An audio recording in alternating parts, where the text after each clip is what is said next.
It's the 31st of December 2019, and what better way than to end the year than by watching my personal favorite game that was played in 2019, spawning in the top left-hand corner of Year Zero LE. And yes, this map is not in the ladder map pool anymore. I'll go over why that is in just a little bit. Playing here with the blue Zerg drones. From Finland, we have none other than Serral. His opponent, in the top right-hand corner of the map, playing with the red Zerg drones. From South Korea, he goes by the name of Sue. Alrighty, so this game was played back in March. Now, if my memory serves me correctly, this was the best game that is played in 2019. Now, obviously, that is very much so personal preference. And the thing is, right, the skill level in StarCraft 2 continuously goes up. I mean, for example, if you play in, like, Platinum League right now, I'm pretty sure you could, like, win the very first GSO Code S back in 2010. The skill level is continuously climbing, and there's no denying that in the last half year, a lot of progress has been made as well.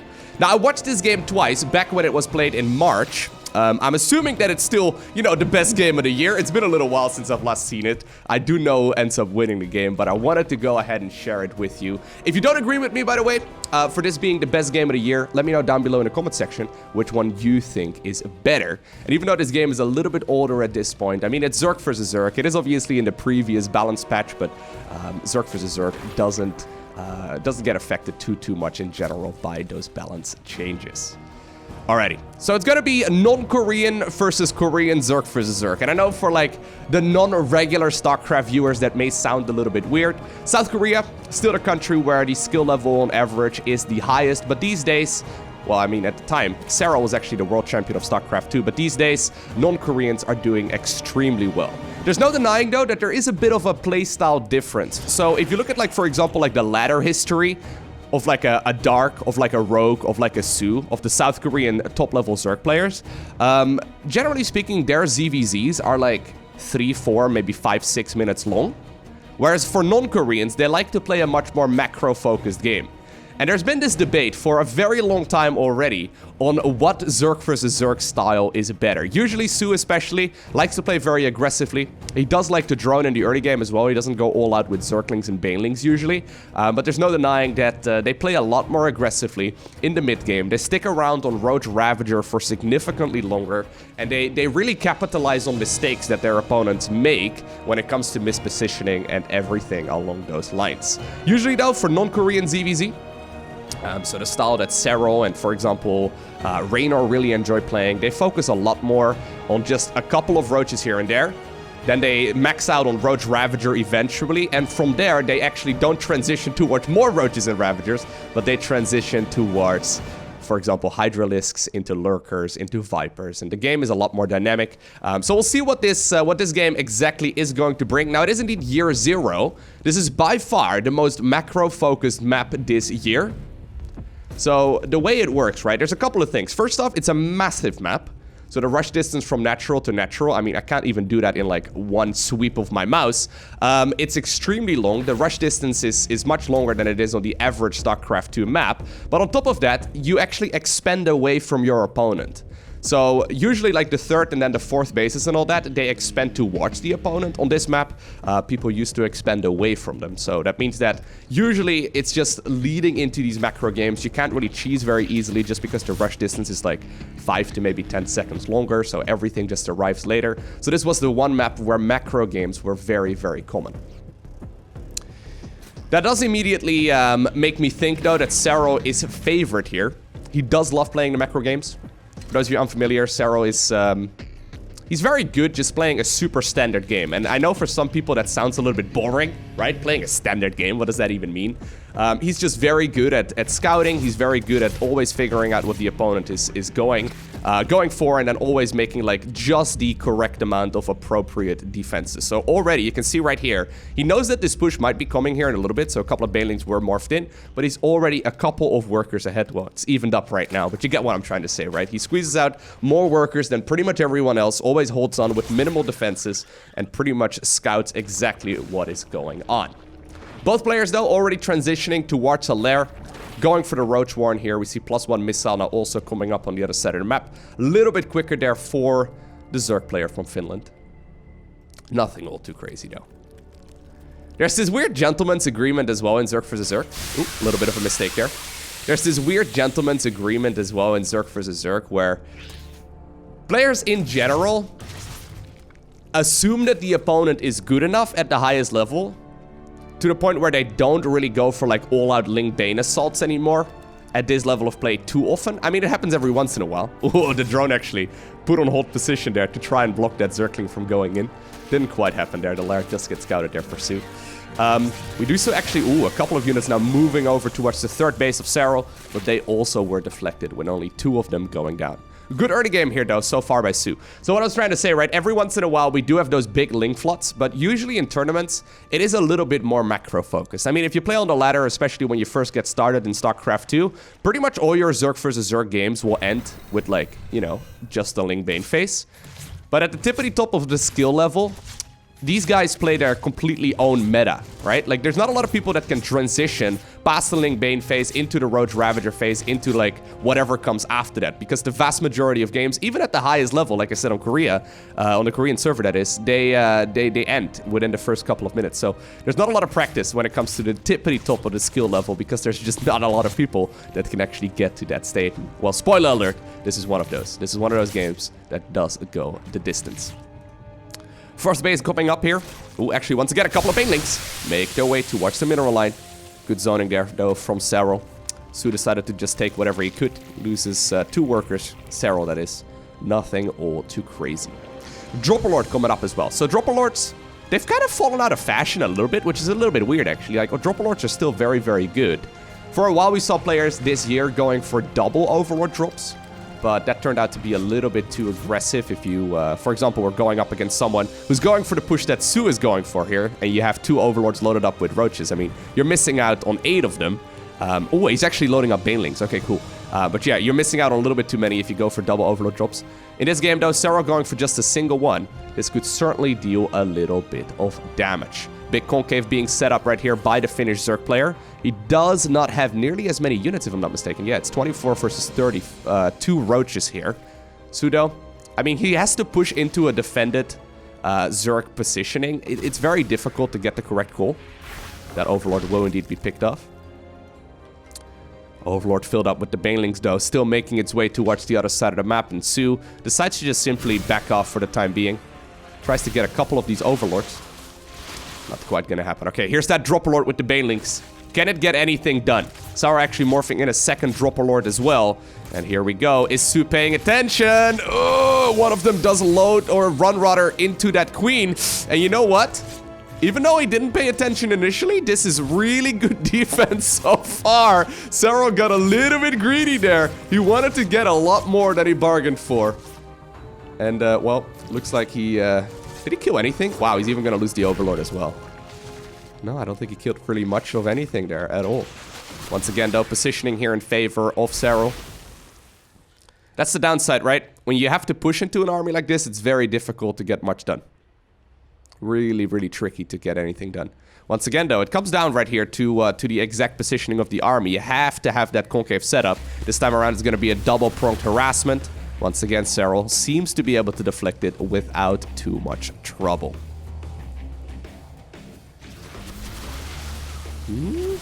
Nice set of biles there, actually, from Su. Does decide to push forward right now, right before an upgrade of his finishes. +2 missiles still not done. Massive concave advantage right now for the Finnish Zerg. At the same time, though, a couple of Roaches. The one hit squad from earlier has cycled on over towards the third base. We also do see a few Roaches now dropped on over at that newly acquired fourth base there of Su, who's not mining over there just yet. Roaches were indeed cycled towards the third as well, but 17 drones go down, and Serral all of a sudden finds himself at a massive deficit. You know what's interesting to me? The skill level in StarCraft 2 is still continuously climbing. Every year, I think we've peaked. Right now as well, right? Like, you can already notice that the skill level here is a little bit lower than it is at the current state of the game, and it's only been a half year, right? I really wonder what the game is gonna look like at the end of next year. Because I don't know how it keeps on, like going up. And actually hold that thought, because we do have a big engagement here. Serral pushing forward, catches some of this army off guard. Once again, though, Roach is cycling over towards that third base. Serral's forced to back off if he wants to keep that expansion alive. He was able to squeeze out a couple of additional workers, but he needs to be very careful. Every single worker you make right now is obviously not a Roach. Very obvious, but also very important to point out once again. And this is what I mean, right? Like, he's sharking around the map, trying to catch his opponent off guard. Serral, though, doing the European thing, decides to go up towards a Hive right now. So at Hive Tech, you can obviously add in, well, first off, +3/+3 upgrades, which is very helpful. But secondly, you can also go for Vipers and, you know, parasitic bombs and all that. Or not parasitic bombs, actually. What's it called? Abduct.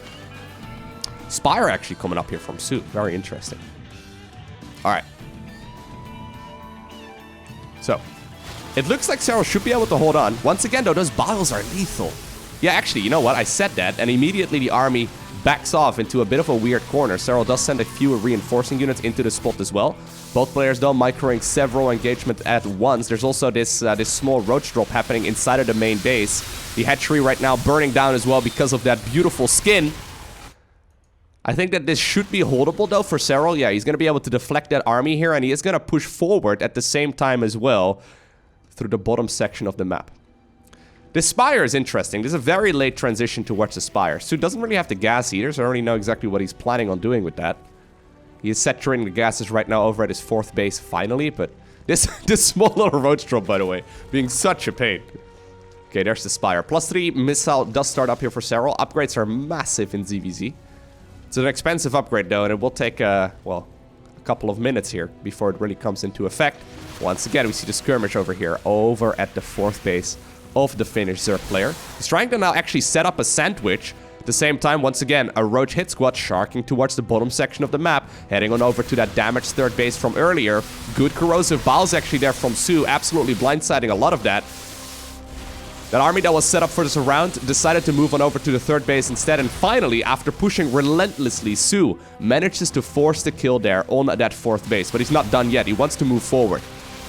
Tries to get on over towards the 3rd base. Once again, the concave beats the convex. There's a lot of Ravagers in this force, though, so not a lot of units actually in front of these Ravagers to tank for those Roaches of Su. Su probably waiting for the reinforcement right now, who does indeed come in from the side. But he's ahead of base right now, right? He's ahead economically, he's ahead of base. He does have an upgrade disadvantage, right? So not having the upgrades is really massive. It's one of the ways you can come back in Zerg vs. Zerg. Even when you have smaller units, upgrades are just significant, and very, very important. Okay. So, finally, he saved up a little bit of gas. The Spire obviously was scouted a little while ago. 8 mutas are coming up right now. Serral already making the transitions towards those Hydralisks. So the ultimate unit composition in Zerg vs. Zerg right now and at the time was Hydra Lurker Viper. Hydra Lurker Viper is 100% the way to go. It's extremely powerful. Obviously, Lurkers right now even more so than they were back in the day. I mean, it's only been like 9 months, right? It's not even been that long, but... One Viper now also coming up. Vipers have a spell called Parasitic Bomb. Deals 120 damage. Mutas have 120 life, although they do regenerate while the Parasitic Bomb is activated. But there's no denying, though, if you damage them once, and you also land a Parasitic Bomb on a clump of mutas, they are certainly gonna go down. Sporkron is coming up here for Serral. He once again retakes the 4th base, but he hasn't really had the time to add on any workers, and all this time, right, you can see the Bank of Su is going up. He's taking map control right now as well with those Mutalisks.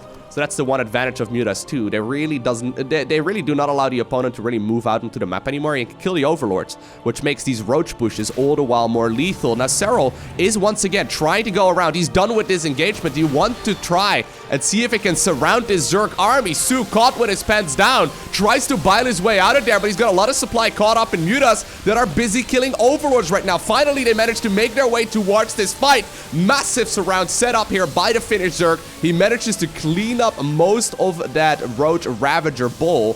Mutas, though, are going to make it hard to counterattack. A few Hydras were left over as well. Are they going to be enough to kill these Mutas? Well, they have good upgrades, but it looks like numbers are in favor there of the Muta player. Still, though, reinforcing Roaches should come out for Su here. Regardless, he has that massive bank. He should be able to hold on just fine.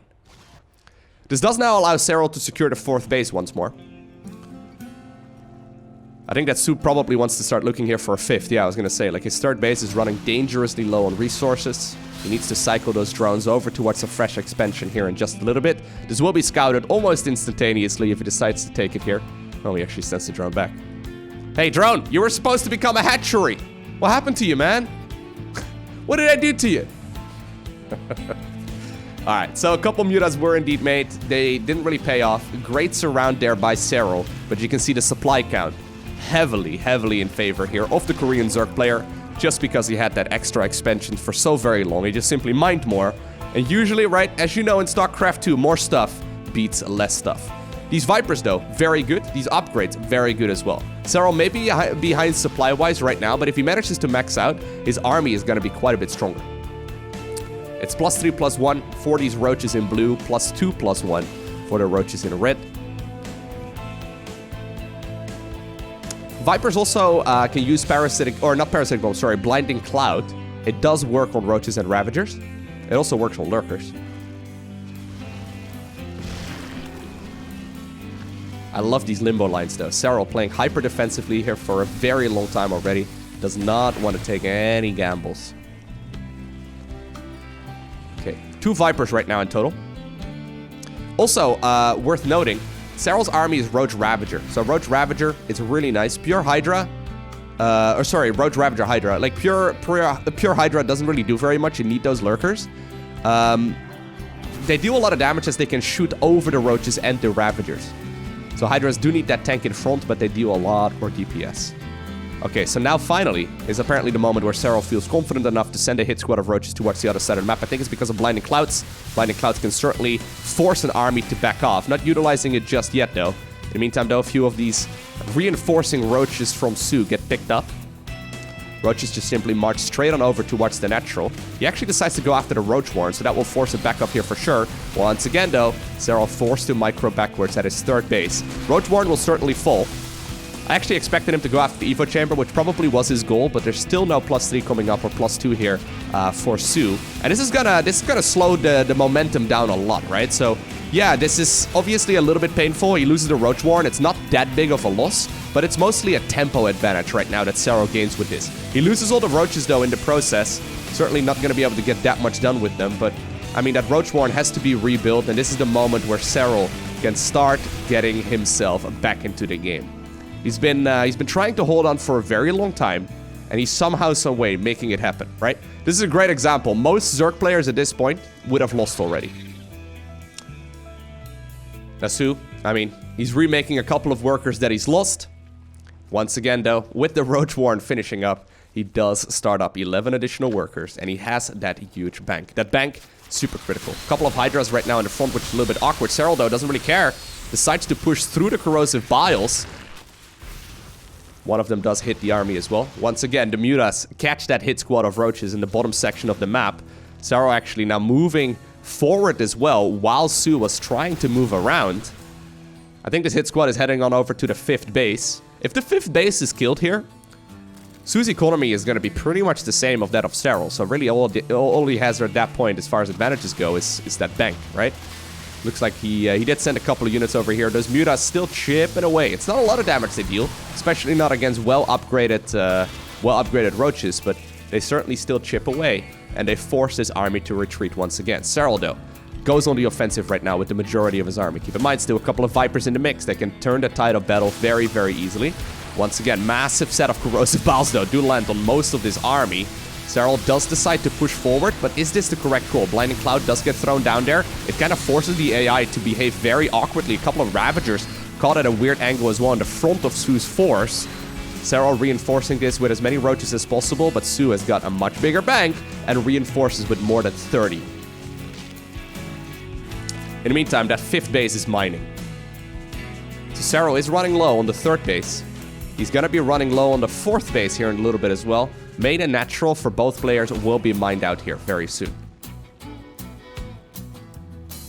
Sorry, I couldn't help myself. A few roaches over in the bottom section of the map do hold the watchtower. They see that they are unspotted. That means they can head on over to the 5th base. Once again, Su going for the double-pronged harass. Sending units towards the 3rd, Ooh, this time around, way more units towards the third. Fifth base takes a beating here as well. Serral wants to defend both angles at once, but does he have enough to defend over at the third base? Fifth base is likely going to be picked off here, so Su is going to be down in economy, but so will Serral be as he loses the third. At the same time, we do see a big push right here in the northern section of the map. Both players multitasking like absolute champions. Fifth base goes down, and the third base also falls on the other side of the map. Su, once again, tries to set up an engagement that he likes. Comes in from both angles. These Roaches and Ravagers, though, from the north, arriving a little bit late, still land some good corrosive balls right there on most of those Roaches as well. Hydra's right now in the front because, well, I mean, they have nothing in front of them anymore to tank since units come from every single angle. Massive set of blinding clouds as well. In the meantime, the Roaches that killed the fifth base moved on over towards the third as well. Reinforcing Roaches here for Serral to actually spawn close to the battle. Serral bringing the Queens as well to transfuse some of his weakened units. The fourth base will stay alive right now, but once again, Serral's army was deflected, and Su does still have that slight economical advantage as he has an extra hatchery. Both players, though, even though they've taken very different routes, both players now at 28 workers on the dot. Neither of them really wants to add on additional workers here. They don't really have the money for it. Ravagers do manage to bile down that Overseer. And this is where the game becomes very difficult. Do you decide to add on extra drones here? Do you want to go back to droning? Ideally, you want to. But if you make drones and your opponent pushes, it takes about a minute or two before those drones really pay for themselves, right? So you gotta make the executive decision. For now, apparently, neither player really wants to add on any additional workers, as they decide to get more and more aggressive.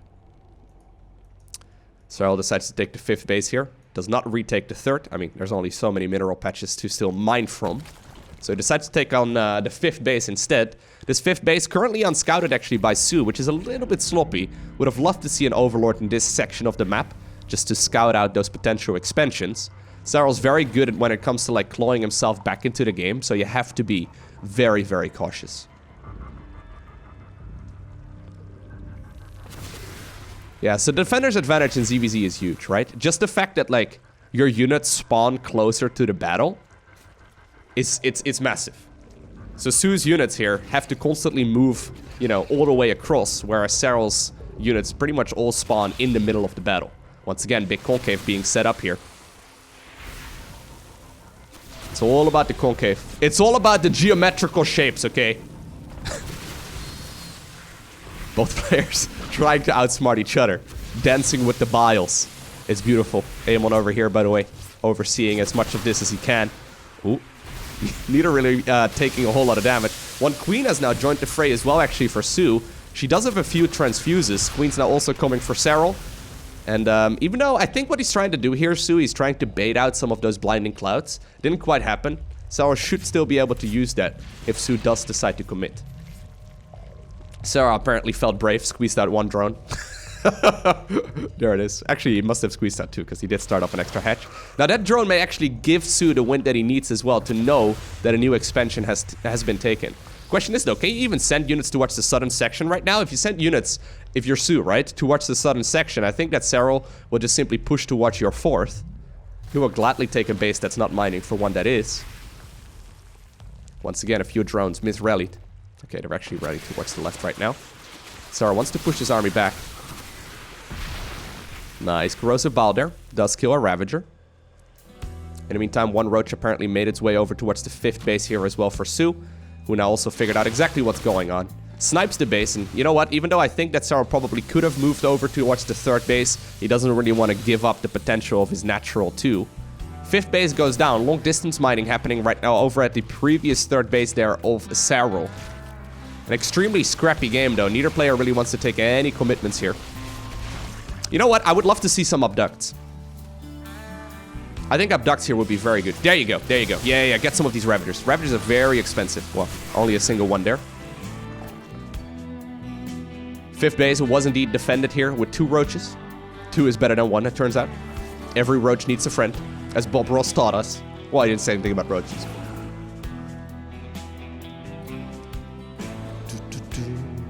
Alright. Su has been sharking around this map for like the last 20 minutes. A weaker Zerg player would have crumbled here a while ago. Serral, though, holding on, constantly outpacing his opponent when it comes to the movement and the positioning.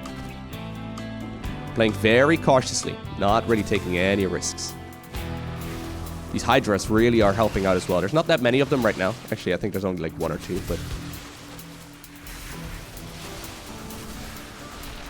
Once again, though, Roach Hit Squad made its way towards the 5th base. Both players skirmishing as hard as they can. Ooh, attention right now, though. Divided, yeah. Both players take a little bit of damage there from those corrosive biles. 5th base will likely be picked up, and so will a bunch of those workers. Sue's economy right now pretty much down to 0. Big corrosive biles do land, but we also do have some beautiful blinding clouds really forcing Sue to move forward if he wants to, and he does. He does manage to get a huge concave. One reinforcing Hydra from the north was not meant for this world. And right now, since, you know, the Zerg army of Serral right now is stuck inside of that main base, the 3rd and the 4th base are completely vulnerable. Actually, there's no 3rd base anymore, but the 4th certainly can take a lot of damage. Drones fall on either end of the map, as right now the ones that were still mining non-existent mineral patches also were indeed picked off. Hit squad of roaches now moves on over to that 4th base of Sue. 5th base was obviously killed. 3rd base was also cleaned up. Roaches of Serral do decide to back off right now. They figured if we're gonna get some damage done, we need to get home again as well at some point. And that's exactly what he decides to do. Neither player right now has any mining though, right? Like, I mean, there's a little bit of income. We have about 120 or so minerals for both of these players coming up. Nice little bit of target firing there. One roach does fall there on the side of Sue. And you can see the production right now. It's down to 0. Those Vipers though, those 2 Vipers. Oh, Serral actually, hold that thought. He's setting up a massive concave, tries to come in from every single angle. He does have those Vipers as well. Blinding Cloud lands on most of those Roaches and Ravagers, but there's really not that many of them, right? You can only cover so many as well. Great micro from both players on both sides as well. Biles are darts left and right. Looks like the battle on the southern section here will be won by Sue, the one in the north by Serral, but there's a little bit more remaining here for the South Korean Zerg player. He's once again adding on a couple of drones. Workers are pulled off the line right now as well by the Finnish Zerg. He decides to bring a few of these overlords to try and soak some damage and confuse some of the target firing as well. Tries to make himself look more imposing than his army actually is. 5th base is reacquired there by Sue. He's desperately trying to squeeze in a couple of workers. The thing is, though, if you make workers at this point, it takes a little bit of time before they get much done. Roaches and Ravagers fight against drones and Hydras. A couple of Vipers desperately observing this battle overhead. Serral soaks a lot of the damage. Micros the one Roach backwards. The drones, though, they're soaking so much of the damage. They're trying to get so much done. One of these Roaches desperately low on hit points. And while this battle comes down to just a handful of workers and then a couple of roaches, eventually it is Sue who obtains the victory and who then went on to win IEM Katowice for $150,000. I really hope that you enjoyed watching this game as much as I did. If you disagree with me, right, like I said earlier, if you disagree with me and you don't think that this was the game of the year, let me know down below in the comment section which one you did enjoy the most. There's gonna be a lot more epic StarCraft coming your way. I am not going anywhere. I want to cover a lot more StarCraft going into 2020 as well. I'm really excited for Warcraft 3 Reforged. I will be doing a full playthrough series of that game as well, of the campaign, when it releases on, I believe, January 26th over in America, and I think January 27th over here in Europe. But there will certainly be a ton more RTS content on this channel. Now, before closing out this final video of 2019, I just wanted to give a massive shout out to each and every one of you. I'm very grateful that I can actually cast and play this game for a living. It's amazing that so many people are still interested in StarCraft. It's my favorite game, right? But it's been like 10 years since it came out. So I'm really grateful to see that so many of you are still interested and passionate about the game. So massive shout out to each and every one of you. I appreciate it a lot. And I guess the last thing to say, you know it's coming. Thank you very much for watching. Have an amazing 2020. And at the very least, from the Netherlands, I wanted to wish you all a happy new year. But for now, have an amazing day. Do not forget to smile, all right? And I will see you once again in the next one, which is gonna be, it's gonna be next year. It's gonna be in 2020. It's gonna be next decade. Man, it's 2020 already. Time certainly goes by pretty quick, right? All right, you know what? for old time's sake, okay? Does anyone remember this? Boy! I used to do that at the end of every video.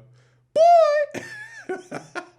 I can still do it. It got to the point where some people asked, "Hey, Lowko, do you manually edit like those boys into it, or you know, is that even your voice?" It's like, yeah, it's just me, you know. I mean, it's pretty high. I have to do a half twist in order to like, oh boy, but otherwise I can't make it. But all right, guys, see you in the next one.